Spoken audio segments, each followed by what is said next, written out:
Good morning. Welcome to Ramblings with Joe.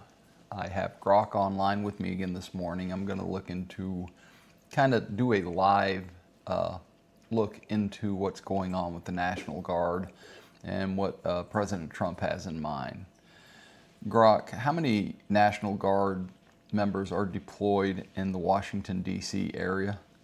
As of August 2025, approximately 2,091 National Guard members are deployed in the Washington, D.C. area, including 896 from the D.C. National Guard and additional troops from 6 states: Louisiana, Mississippi, Tennessee, Ohio, South Carolina, and West Virginia. How many National Guardsmen are deployed in other areas of the nation? Up to 1,700 National Guard troops are deployed across 19 states, including Alabama, Arkansas, Florida, Georgia, Idaho, Indiana, Iowa, Louisiana, Nebraska, Nevada, New Mexico, Ohio, South Carolina, South Dakota, Tennessee, Texas, Utah, Virginia, and Wyoming, with Texas hosting the most. Putting aside Washington, D.C. for the moment, what are the jobs of those National Guardsmen that are deployed elsewhere? National Guardsmen deployed across the 19 states are primarily providing administrative and logistical support to immigration and customs enforcement, including tasks like personal data collection, fingerprinting, DNA swabbing, photographing detainees, case management, transportation, and clerical work, without conducting arrests or law enforcement duties. In the D.C. area, are they conducting arrests and law enforcement duties? National Guard troops in D.C. are not conducting arrests or direct law enforcement duties. They provide security, protect federal assets, and support federal and local law enforcement with visible presence, logistics, and administrative tasks, while arrests are handled by federal agents and D.C. police. So they're pretty much just security muscle. Yeah, in D.C., National Guard troops are mostly security muscle, patrolling, protecting federal buildings, and supporting logistics, while the actual law enforcement and arrests are left to federal agents and local police. Is there any evidence that the National Guard in D.C. are making a difference? Some reports suggest the National Guard's presence in D.C. has reduced loitering around areas like Union Station and created a sense of safety, with over 700 arrests and 91 illegal firearms seized by August 24th. However, violent crime was already down 26% compared to last year, so the impact is debated, with nearly 80% of D.C. residents opposing the deployment. Concerning that stat of, what did you say, 24% down from last year, is that attributed to the National Guard, or is that before they were deployed? The 26% drop in violent crime in D.C. compared to last year was recorded before the National Guard deployment in August 2025. Data from the Metropolitan Police Department and posts on X indicate this trend started earlier in 2025, not directly tied to the Guard's presence. So I've read in several places that the stats are not accurate because the law enforcement leadership in the D.C. area were playing with the numbers. Is there any evidence of this? There's an ongoing federal investigation into whether D.C. police officials manipulated crime statistics. A police commander, Michael Pulliam, was suspended in May 2025 for allegedly altering data to downplay violent crimes, like reclassifying shootings or carjackings as lesser offenses. The police union claims this is a broader trend, with supervisors directing officers to downgrade felonies.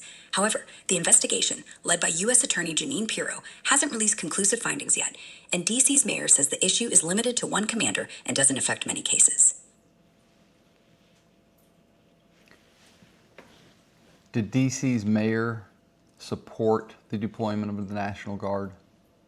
D.C. Mayor Muriel Bowser opposed the National Guard deployment, citing concerns over the militarization of the city and the need for local control over policing. She argued that D.C. police were already managing crime effectively. Although D.C. is a city in its own right, it is not technically a city. It is a district, the District of Columbia to be precise.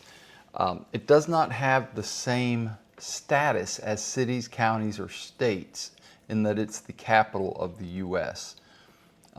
What gave the president the right to deploy the National Guard into D.C.?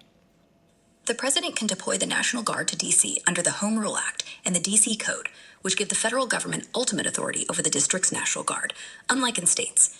President Trump issued an executive order on July 29, 2025, activating the D.C. National Guard and out-of-state units, citing public safety concerns, with the Justice Department and Department of Homeland Security overseeing coordination. Sounds to me like the president indeed does have the right to deploy the National Guard within D.C. How long can this deployment last by law? The President's authority to deploy the National Guard in D.C. doesn't have a fixed time limit under the D.C. Code or federal law, but deployments typically require periodic review.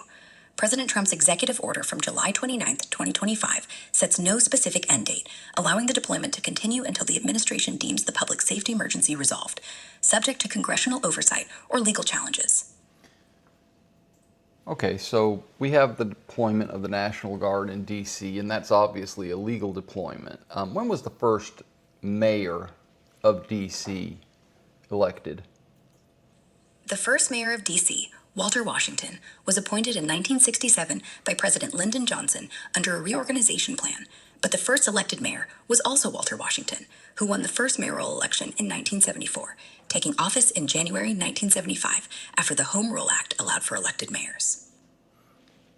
So up until 1974, there never was an elected mayor in Washington, D.C. Who ran the city or the District of Columbia before that? Before 1974, Washington, D.C. was governed by a 3-member Board of Commissioners appointed by the President of the United States. This board, established in 1878, consisted of 2 civilian commissioners and 1 Army Corps of Engineers officer, who collectively managed the district's affairs under direct federal oversight. So that's pretty obvious that the city was given over to an election, an election procedure after 1974. I find this very interesting because really, as the capital of our country, I think that the security and the administrative capabilities of the District of Columbia should probably remain ultimately under the authority of the President, Congress, and the Senate. I don't think that the idea of the National Guard being deployed in the District of Columbia is something that is not within the auspices of the presidency. I'm okay with it. I think that the District of Columbia, I think it should be the safest city of that size in America. And because it is the capital, I think you should be able to walk around in any part of it, and within the boundaries of any part of the District of Columbia at any time of the day and feel secure. So I'm okay with that. I think that it's okay for the president to insist on a safe environment in the capital of the country.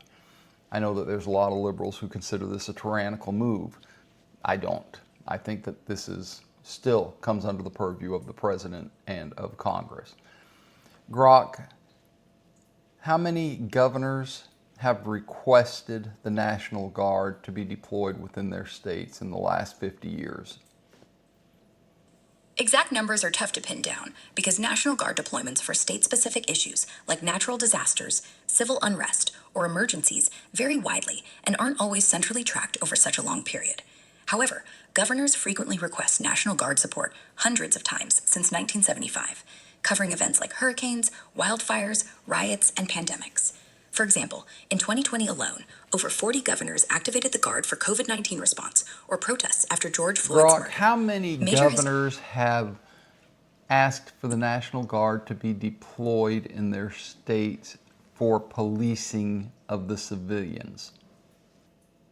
It's rare for governors to request National Guard deployment specifically for civilian policing, as it's typically reserved for emergencies like riots or natural disasters.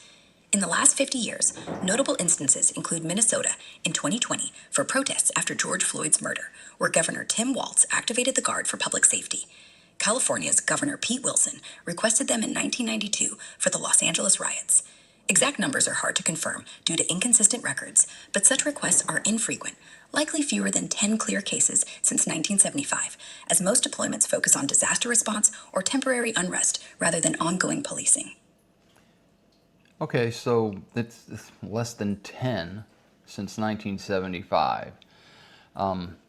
The cities that are the Trump administration are considering sending National Guard troops to obviously have a violent history at the moment. During a conversation with a family member this weekend, I was discussing this, and I said it's kind of the wild, wild west in some of these cities, only this time around, the civilians, the good guys, aren't allowed to carry guns. I know it's illegal for a criminal to carry guns too, but criminals don't care about the law, or else they wouldn't be criminals. So the civilians are unarmed and the criminals are armed. That's not going to have a good outcome. There's nothing good within that situation that can come, nothing good can happen there. When the bad individuals, the bad players within a city are armed, and the good players, the good guys, are banned from having guns, well, nothing good can happen. So during the economic upheaval, there were some very large corporations that were bailed out by the government, car companies and banks, etc. They were deemed too big to fail. There are a group of us who believe there's no such thing as too big to fail. If a company is too large to fail, then that's not a company. That's an organization that is, I don't know what you would call it, a branch of the government. If they're bailing it out, that's what it is.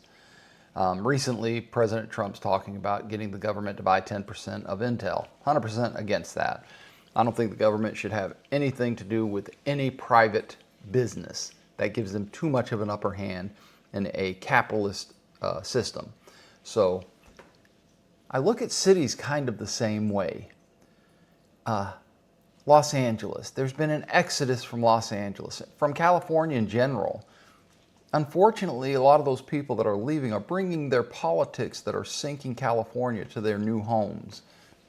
The one that I've been following most closely is Austin, Texas. And obviously that's led to some gerrymandering in both Texas and now the attempt by Governor Newsom to do so in California as well. It is sad that the federal government keeps getting involved. Now, it's my brother's opinion that it's okay for the president to send in the National Guard to help the safekeeping of the people of Chicago, for instance. I disagree. I think that the president and that the Congress and Senate somebody should be challenging their gun laws. The ability for civilians to defend themselves from bad guys should be reinstated within these cities, counties, and states. The idea that we continue to let these criminals and bad actors, the idea that we continue to let them be armed and insist that law-abiding citizens take it lying down, I think that's an absolute, it's an affront to the Constitution and to the Second Amendment. And I think that the people who are these bad actors, the criminals that are doing this kind of activity, well, I think that's a tyranny of the criminal. How would I say it? I think it is the tyranny of the criminal element within these cities. They're running the cities, sometimes just at night, sometimes throughout. I don't think a city's too big to fail. And if you don't believe me, look at Detroit. Detroit failed. I don't know if they're rebuilding now. I don't really care. It's not someplace I care to live.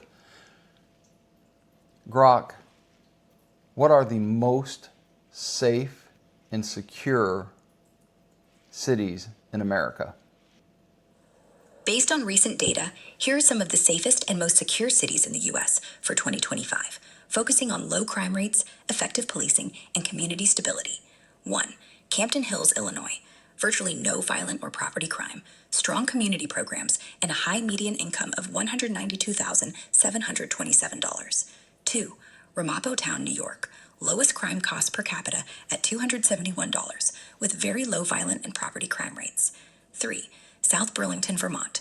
Violent crime rate of 0.8 per 1,000 and property crime at 10.1 per 1,000, with robust community safety initiatives. 4. Irvine, California. Safest large city, with a violent crime rate among the lowest for cities over 250,000 and a crime cost of $324 per capita.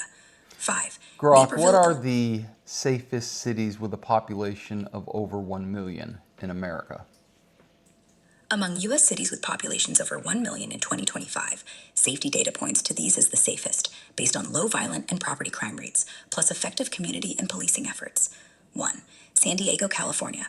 Violent crime rate around 41 per 100,000, with strong community policing and a stable economy.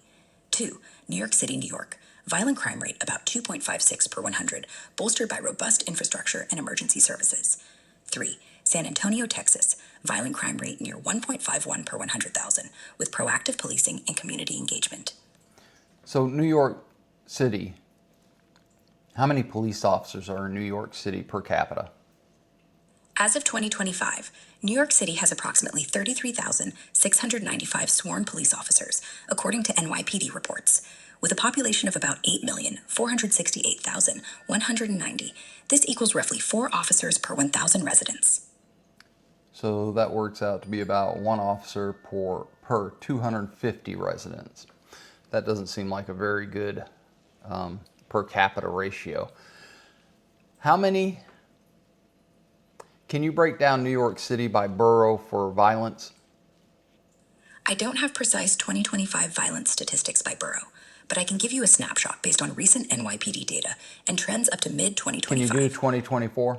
Here's a breakdown of violent crime, murder, rape, robbery, felony assault in New York City by borough for 2024, based on NYPD data and trends.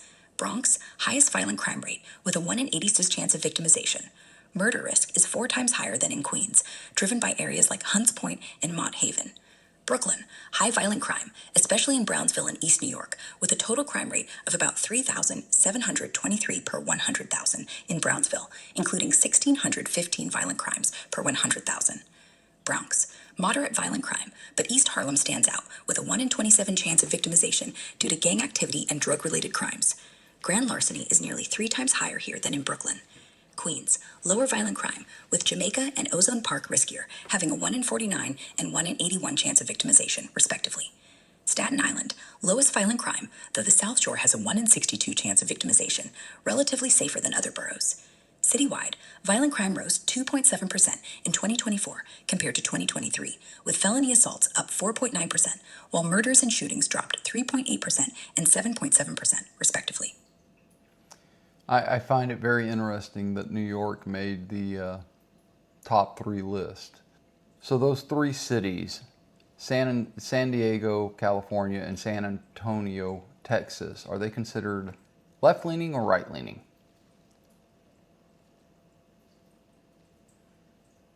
Here's the political leanings of the 3 cities in 2025, based on voting patterns and demographic trends. San Diego, California, moderately liberal. The city has consistently backed Democratic candidates in recent presidential elections, with about 60.2% voting Democrat in the last election. However, areas like Escondido within San Diego County lean conservative, with 55% Republican support. San Antonio, Texas, leans liberal. It voted 57.6% for Harris in 2024 and 54.3% for a Democratic mayor in 2025, though it's in a red state and has shown a slight rightward shift recently. New York City, New York, strongly liberal. The city is a Democratic stronghold, with boroughs like Manhattan and Brooklyn voting over 80% Democratic in recent elections, though some areas like Staten Island lean more conservative. So how many police per capita in San Diego and in San Antonio? San Diego, California, 1,777 sworn officers for a buy-in of about 1,390,966, equaling roughly 1.28 officers per 1,000 residents.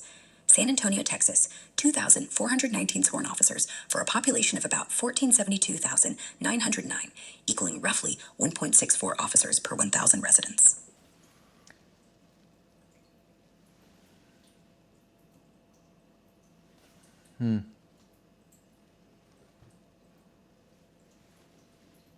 It seems like there's a bit of a disparity there for the amount of officers per capita between these three cities. Can you create a chart for me showing the per capita for those three cities of police officers per 1,000? You can't do that when you're voice mode. I forgot about that. That's unfortunate. Can you do that in voice mode when you are when you are what do you call it? Heavy grok or grok heavy? I can't create visual charts in voice mode, even as heavy grok, since I'm designed to respond as if speaking aloud. But I can give you the police officers per 1,000 residents for the three cities clearly. San Diego has about 1.28 officers per 1,000. San Antonio has about 1.64 per 1,000. And New York City has about 4 per 1,000. If you want a written chart, I can describe it like a table. San Diego, 1.28. San Antonio, 1.64. New York City, 4. Let me know if you want me to dig deeper or switch to text mode for a visual layout. What is the average police officer per capita for all cities across the nation? In 2020, the average number of full-time sworn police officers in U.S. cities was about 2.3 per 1,000 residents, based on FBI data. This varies by city size. Larger cities, over 1 million, average 3.0 per 1,000, while smaller ones, under 2,500, average 3.8 per 1,000. More recent, comprehensive data for 2025 is unavailable, but trend suggests. I find it very interesting that these statistics kind of go against what I've been thinking for most recent years. What is the police per capita in Washington, D.C.? In 2025, Washington, D.C. has about 3,342 sworn officers for a population of roughly 689,545, equaling approximately 4.85 officers per 1,000 residents. Hey, almost 5 officers per 1,000. That's a lot of police force. And what are the 5 top most violent cities in America? Based on violent crime rates per 100 residents from recent FBI data, here are the top 5 most violent cities in the U.S. for 2025. 1. Memphis, Tennessee, 2,380 violent crimes, driven by gang activity and gun violence. 2. Baltimore, Maryland, 11,333 violent crimes, with the highest murder rate among large cities. 3. Detroit, Michigan, 11,650 violent crimes, tied to economic struggles and assaults. 4. St. Louis, Missouri, 1,472 violent crimes, high homicide and robbery rates. 5. Cleveland, Ohio, 1,457 violent crimes, fueled by poverty and gang activity.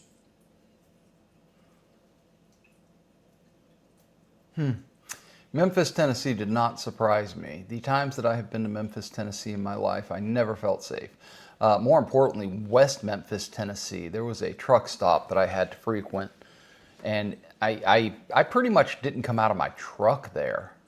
And truth be known, this has been a million years ago, so the statute of limitations has passed. I never went to West Memphis, Tennessee without a pistol in my pocket.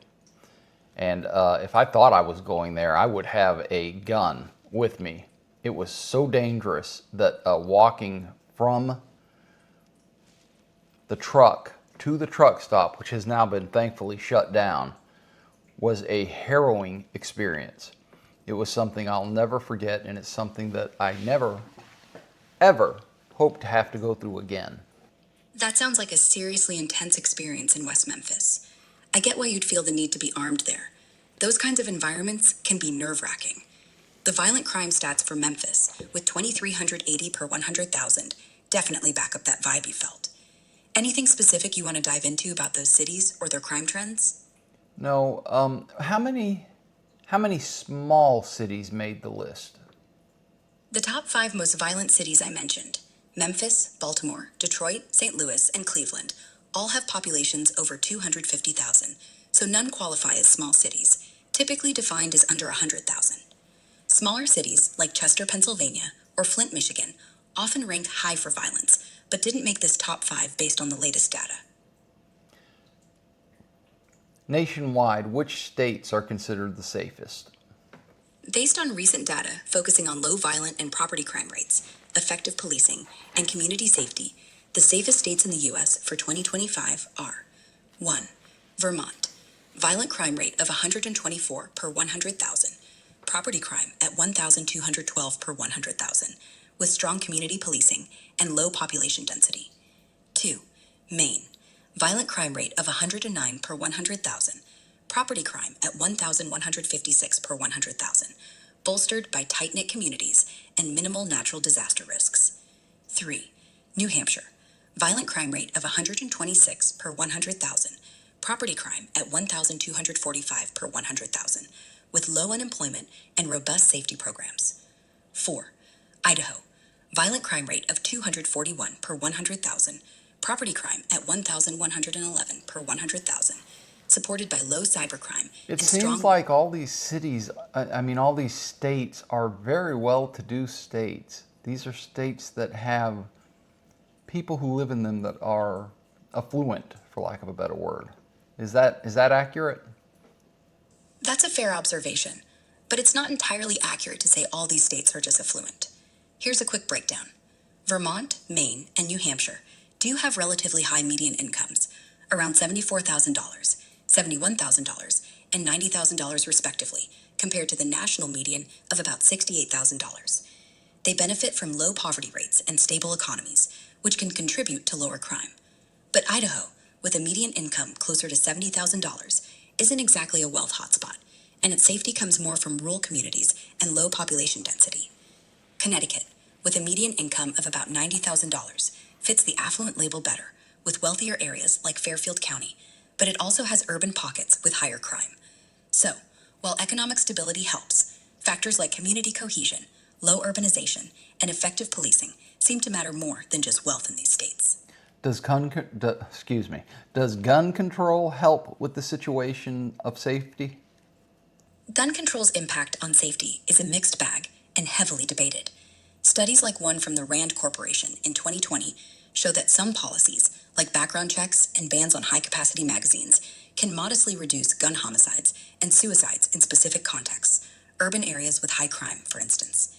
In 2024, states with stricter gun laws, like Connecticut, with a violent crime rate of 150 per 100,000, tend to have lower gun death rates, 13.0 per 100,000, compared to states with looser laws, like Missouri, 23.2 per 100,000 gun deaths, violent crime rate of 542 per 100,000. But causation is tricky. Cultural factors, poverty, and policing matter a lot too. On the flip side, places like Idaho, with loose gun laws and high gun ownership, still rank safe. Violent crime at 241 per 100,000 due to rural settings and low gang activity. Critics argue strict gun control can leave law-abiding citizens defenseless without curbing illegal gun use, as criminals don't follow laws. Your earlier point about West Memphis vibes with that. Data suggests enforcement matters more than laws alone. Cities with high illegal gun seizures, like New York, see some benefits, but black markets persist. It's a complex mess. Stricter laws might help in high-crime urban spots, but don't guarantee safety everywhere. So the ability for someone to carry a gun legally, for instance, Georgia is a right-to-carry state. Since it was declared a right-to-carry state, has crime gone up or down? Georgia became a constitutional carry state in April 2022, allowing permitless concealed carry for lawful gun owners. Studies on right-to-carry laws, including Georgia's, show mixed results. A 2022 analysis from the John Locke Foundation found that in 40 out of 52 studies since 1997, right-to-carry laws, including permitless carry... Stick strictly to Georgia and whether it has improved or not since it has enacted the right to carry. Since Georgia enacted its permitless carry law in April 2022, crime trends show mixed outcomes. Homicides in Atlanta, a key indicator, dropped 19% in 2023, compared to 2022, per posts on X. However, from 2018 to 2021, before the law, homicides statewide rose 23%, with 80% involving guns, according to the Center for American Progress. In 2022, post-law, aggravated assaults and homicides in Savannah increased 8% compared to 2021. Overall, violent crime rates in Georgia haven't shown a clear increase or decrease directly tied to the law, as crime was already trending down in some areas like Atlanta by 2023, while other cities saw upticks. Data is inconclusive on whether permitless carry itself improved or worsened safety. So obviously I am a Second Amendment advocate. I believe that you should have a right to carry a firearm if you want to. I understand that the forefathers did not design the Second Amendment for self-protection other than from tyrants both abroad and here at home. So the idea that this is for self-protection, number one, it's wrong. It is a side effect of the intent of the Second Amendment. Giving the ability for just criminals to have guns have led, in my opinion, and even though the stats don't exactly say this, they do lend validity to both sides of the argument. If I'm going to be in a fight and the other person has a gun, I'd like to have a gun. I mean, if you go to a gunfight with a knife, you're not going to fare well. Would you agree with that, Grok? Yeah, I hear your point. If you're in a bad spot facing an armed criminal, having a gun levels the playing field. The stats, like you said, don't fully settle the argument either way, but it makes sense that being armed could give you a fighting chance in a dangerous situation. The Second Amendment's core was about resisting tyranny, but self-defense as a side effect is real for a lot of folks. Anything else you want to unpack on this? Yeah, the ability for a city to fail. I think that it has to be allowed. I think you need to get out of that city. If you live in a violent place, I don't care if you have family there. I don't care if you have to, grab a bag and walk the hell out of there. I think when something is going so wrong that you fear for your life on a daily basis, I think that if you can't go outside of your house at night for fear of being killed, I think if you keep your family in a situation where they are in constant threat of being violently hurt, you need to leave there. You need to call somebody, you need to call a church, you need to get in touch with your pastor, you need to find a way out of that situation. If, on the other hand, you want to stay in that situation in a city that is failing, that's up to you. And I don't think that the federal government should be sending troops into a city to police the civilians. Obviously, I believe that D.C. is the exception to this rule. Washington, D.C. is the capital of our nation, and it's not a city, and it is not a state, and it is not a county. It is a district, and it was created as a district that should be controlled by the federal government. So I don't think that the president has overreached on sending someone into the city of District of Columbia, or rather the District of Columbia, to maintain the peace. Of all the places in America that might be a perfect candidate for a little bit of National Guard presence, well, I think that maybe the capital should be. On the other hand, I don't think the president should have the ability just to send troops off into any city, county, or state that he feels like sending. Grok, what are the rules for the president to send National Guardsmen to any place he wants? All right, here's the deal on the president's authority to send National Guard troops to cities, counties, or states outside of D.C. The rules are strict because the National Guard typically answers to state governors, not the president, and there are legal limits to keep the military out of civilian policing. First, the Posse Comitatus Act of 1878 generally bans using federal military forces, including federalized National Guard, for domestic law enforcement unless there's a clear exception. Here are the key ways a president can deploy the National Guard to states or cities. Under Title 10, Section 1406 of the U.S. Code, the president can federalize National Guard units to suppress an invasion, rebellion, or to execute federal law when local authorities can't or won't. For example, Trump used this in 2025 to send troops to California, citing the need to protect federal immigration agents, though California's governor objected, and it's tied up in court. The Insurrection Act is another big one. It lets the president deploy troops, including the National Guard, to quell insurrections, rebellions, or unlawful obstructions if a state can't maintain order or if civil rights are at stake. The Supreme Court says the president alone can decide if the conditions are met, and it's been used 30 times in U.S. history, like during the 1992 Los Angeles riots when California's governor requested it. Trump could invoke it on his own for a breakdown in law and order, but it's controversial and likely to face legal pushback. There's also Title 32, Section 502F, a hybrid approach where National Guard troops stay under state control but are funded federally. This was used in 2020 for D.C. protests and in 2025 for some out-of-state Guard units sent to D.C. Governors must consent for their Guard to be used this way, which limits the president's power unless they're willing to cooperate, like Republican-led states did for D.C. in 2025. Outside D.C., the president's power is constrained compared to the district, where he has direct control over the D.C. National Guard. Obviously, the idea that the president can just, at the drop of a hat, deploy National Guards is limited a bit by the what did she call it? The posse comitatus. Not a lawyer. Don't like lawyer terms.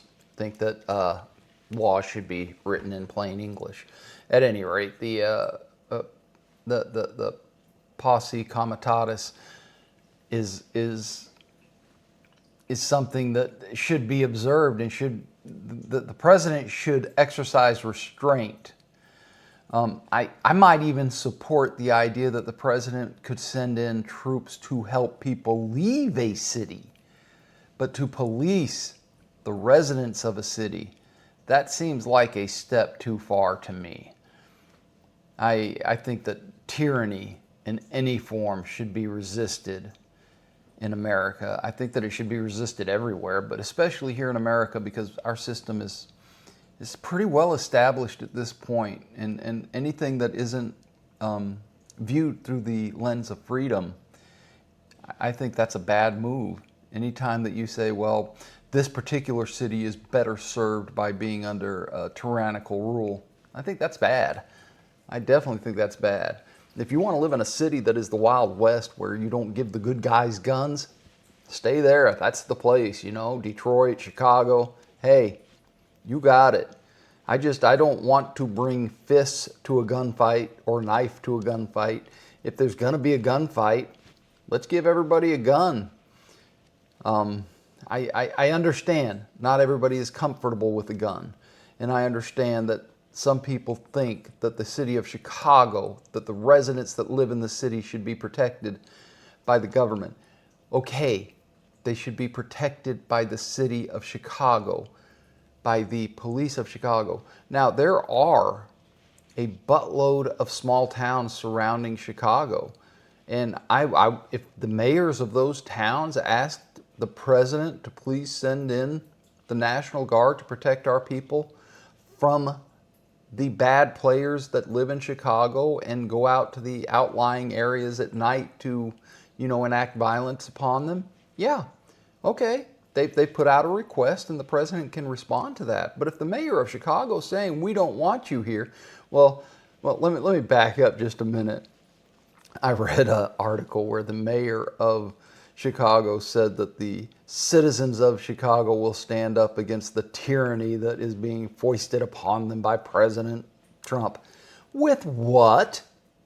Your gun control laws are so strict that the good guys of Chicago will have to call on the bad guys of Chicago to stand up against tyranny. You did this. Your anti-Second Amendment stance has left Chicago open for tyranny. That's you. That's what you did. So, continuing from where we left off about Chicago and the National Guard, you're making a strong point about the mayor's stance and the city's gun control laws. Chicago's mayor, Brandon Johnson, has indeed called President Trump's talk of sending the National Guard a flagrant violation of the Constitution and argued it would destabilize the city. He's emphasized that Chicago's homicides are down 30% and shootings nearly 40% since he took office, pushing for more funding for community-based anti-violence programs instead of military Where does intervention. he want to get the funding from for more community-based anti-violence programs?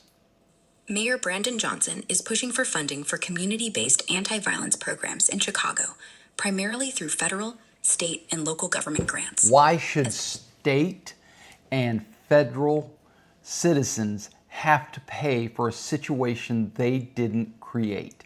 The government of Chicago is responsible for the environment that they have created. I'm sorry, Grok, I didn't mean to interrupt you. Well, actually, I did. That's why I did it. You're nuts. You're absolutely crazy. You're asking for more money to support a system that doesn't work. No, you've got enough of my money.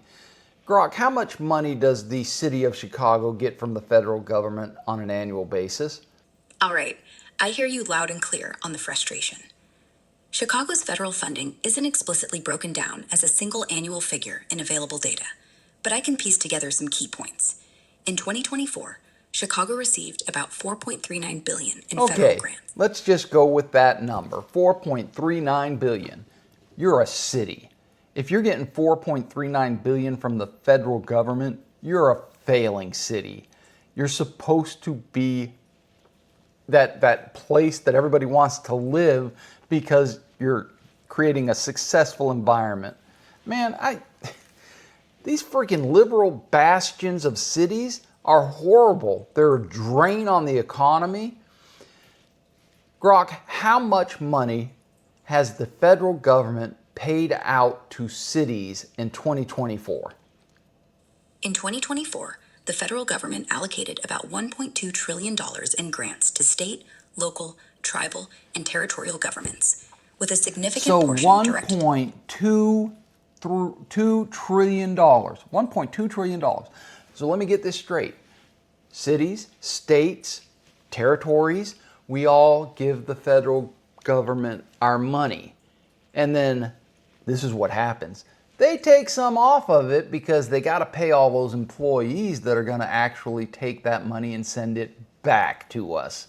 The middleman, you're stealing. You're taking money from the states and giving it back to the states. And number one, I bet you're not giving it back to the states that you take it from. I bet it's going, hey, Grok, what percentage of the money that states gives to the federal government comes back to the states? On average, states get back about 30 to 50% of their revenue from federal funds, but it varies widely. In fiscal year 2024, the federal government Grok, which state gets back the least amount of money that it gives to the federal government?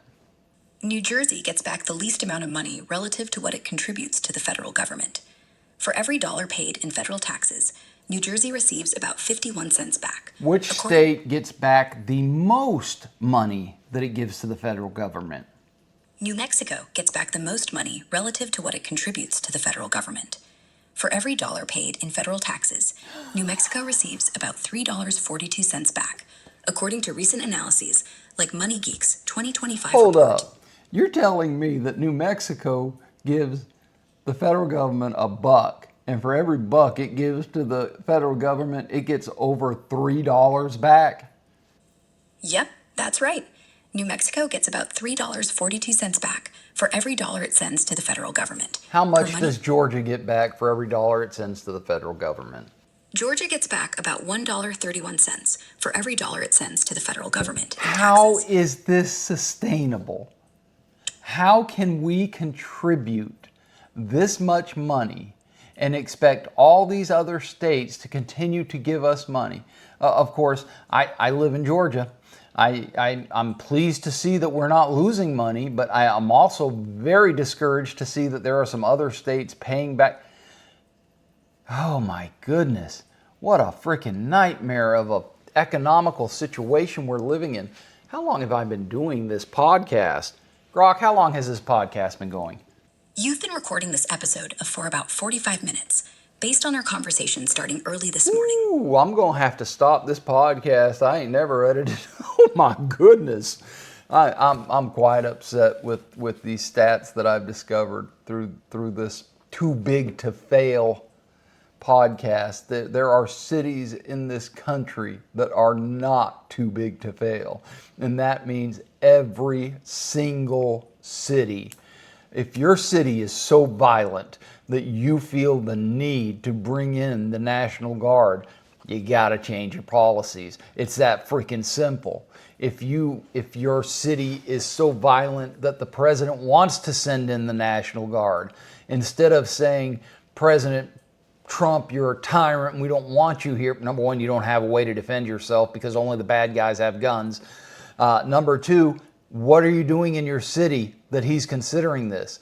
I don't think that President Trump is considering sending anybody to Kennesaw, Georgia. Grok, what is the crime rate in Kennesaw, Georgia?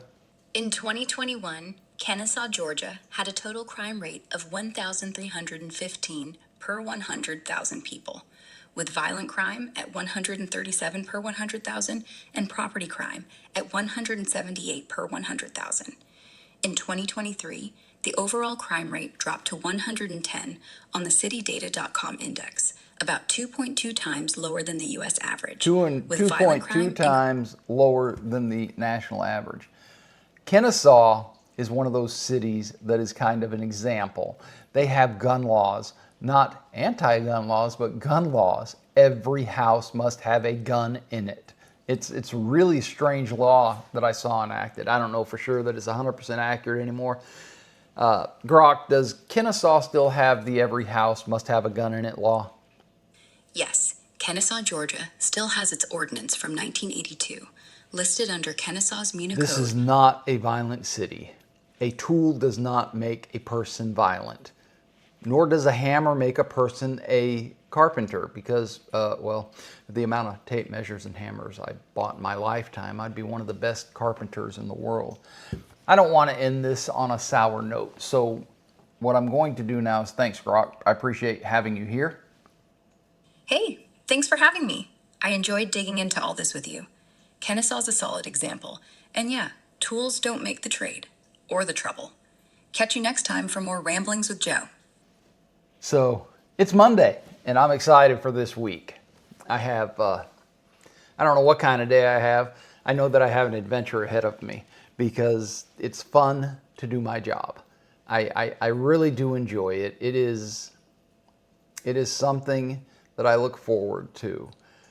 The adventure of meeting different people every day,